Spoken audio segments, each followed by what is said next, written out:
Tonight at this hour. Thank you, Ben. Well, flash flooding, that's what we're covering tonight across parts of Louisville here on the night team. The good news tonight, despite several people caught in their cars, Louisville emergency officials tell us there are no injuries and they did not receive many emergency calls through 911. As for LG&E power outages, the number has been dropping. That's good news. Right now, 1,500 customers in Jefferson County have no power. WHAS11 night team's Taylor Woods and photojournalist Jessica Farley have more on the flooding off Shelbyville Road. Some Lake Forest residents are now left stranded after heavy rainfall. If you take a look behind me, you can see that 2 vehicles are partially submerged and 1 car is completely underwater. Turn around, don't drown. That's the best advice for everyone driving in Tuesday's rainfall. From flooded streets on Evergreen Road in Anchorage to 3 cars being stuck in water on what were roads before the heavy rain hit the Lake Forest neighborhood. I thought it was kind of cool. I only saw the first 2 the 2 at first. But I think the blue car is the craziest because they're almost fully submerged. Even with road may flood signs posted, residents still took the risk and got caught in the heavy rain, unable to turn around to avoid being stuck. But Lake Forest resident Stephen Weinstein says it's not unusual for this to happen in the neighborhood. I mean, it happens yearly, but when it does happen, I think it's kind of fun to see the cars and how people damage their cars and get stuck. I think it's kind of funny. Just around the corner in front of Gregory Mefford's house, his neighbor's car got stuck, surrounded by water that inundated the street. Mefford's wife recorded this scene outside her window as it happened. By the time I got back over here by this car, it was starting to pond a little bit.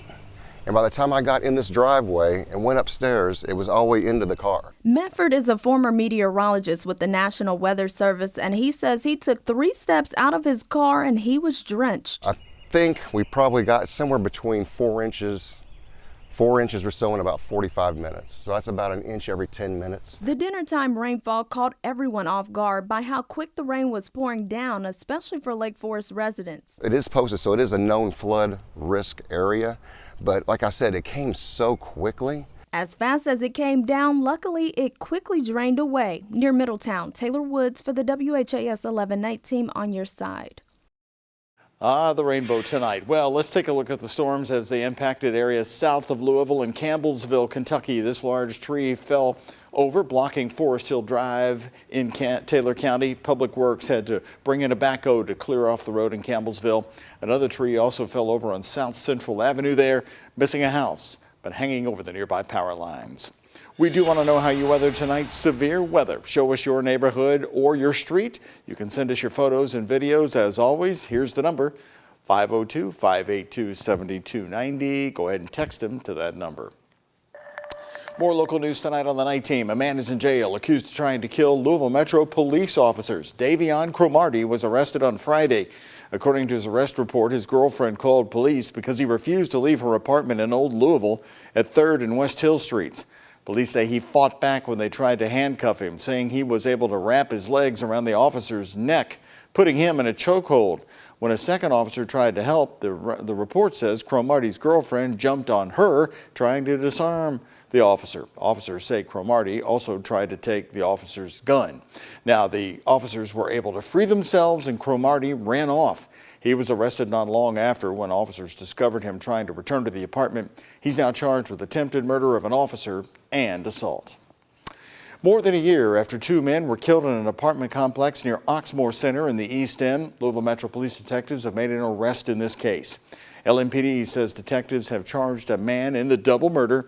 While he's an adult now, he was a juvenile in June of 2022 when the shooting happened, and his name has not been released. 40-year-old Stephen Curtis and 21-year-old Gary Brown Jr. were killed in the shooting at Oxmoor Apartments. Again, that's near Oxmoor Center. Police say DNA, digital evidence, and surveillance video led them to their suspect. Happening tonight since News Since 6, the city of Louisville wants to raise the fees for you to get your car out of the impound lot when it is towed there. A Metro Council committee approved an ordinance to raise the fees today. Under the proposal, there will now be a towing charge of $150 for every hour or fraction of an hour needed to tow a car. Owners will be charged a $10 handling fee for every vehicle, plus a $30 fee per day for each day the vehicle's in storage. The city says the change would put us in line with other similar cities and help cover costs. We are trying to be consistent with both what existing rates are, what our increased labor costs are, and we want to make sure that we are adequately spending Metro resources, and that folks aren't getting a service for less than what it actually costs us. The impound lot, which is on Frankfort Avenue near River Road, will continue to have amnesty periods where impound and storage fees are waived for the owners. The full Metro Council will now vote on this proposal. New tonight, the ACLU is fighting back against a recent federal ruling that allowed Kentucky's ban on gender-affirming care to go into effect. Last week, federal judge David Hale of Louisville reversed his own ruling and overturned an injunction that was halting the ban. The ACLU and its partners filed an emergency motion today asking the court to lift the stay that was granted last week. The ACLU argues that the ban is causing irreparable harm to its clients and other transgender children in Kentucky. If the motion is granted, children would be able to still receive care while the lawsuit continues to move through the courts. Kentucky Attorney General Daniel Cameron has previously said his office will continue to defend the law. Speaking of the race for Kentucky Governor, Andy Beshears is once again teaming up with Jacqueline Coleman as his Lieutenant Governor. Coleman filed for re-election as Lieutenant Governor just this morning at the state capitol in Frankfort. With a background as a high school teacher, she also served as the Education and Labor Cabinet Secretary until 2021. Beshears' opponent, the current Attorney General Daniel Cameron, will be announcing his running mate tomorrow. The Republican is holding an event tomorrow morning in Frankfort to make the announcement. After it's revealed, his campaign says Cameron and the running mate will make stops throughout Kentucky this week. WHAS11's Isaiah Kim Martinez will be in Frankfort tomorrow covering the announcement. Well, UPS workers were out loudly on the picket line this morning, practicing as their union and the company work to negotiate a new contract. Harassment of employees blows. Again, these two rallies took place this morning, one at the Louisville Centennial Hub in South Louisville and the other at the UPS World Port at the airport. Teamsters officials say they're still negotiating. One point still being worked out is pay for part-time employees. They said, well, we just don't have any more money to give. Well, UPS is a very rich and prosperous company. They got plenty of money, and the reason why they have that money is because of the work off our members' backs. It's just really frustrating because I am a part-timer. Yes, I have a second job, absolutely, Of course, I'm here for the benefits, a lot of us are.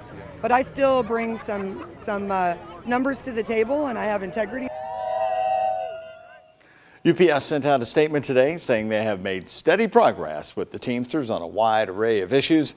They acknowledged the rally and said they plan and expect to reach an agreement before that contract runs out on the 31st of July.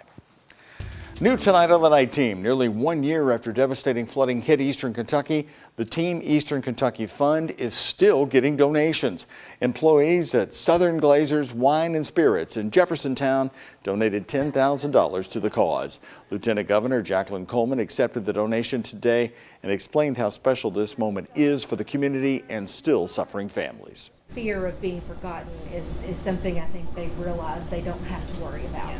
Not just because of our administration, but because of people across Kentucky. The way that we've showed up for our neighbors, it has been nothing short of remarkable, and a year later it's still happening. Yeah. So that's pretty special, you guys. It really is. Thank you. Yeah. The employees held numerous fundraisers to help raise money, including creating and selling a cookbook.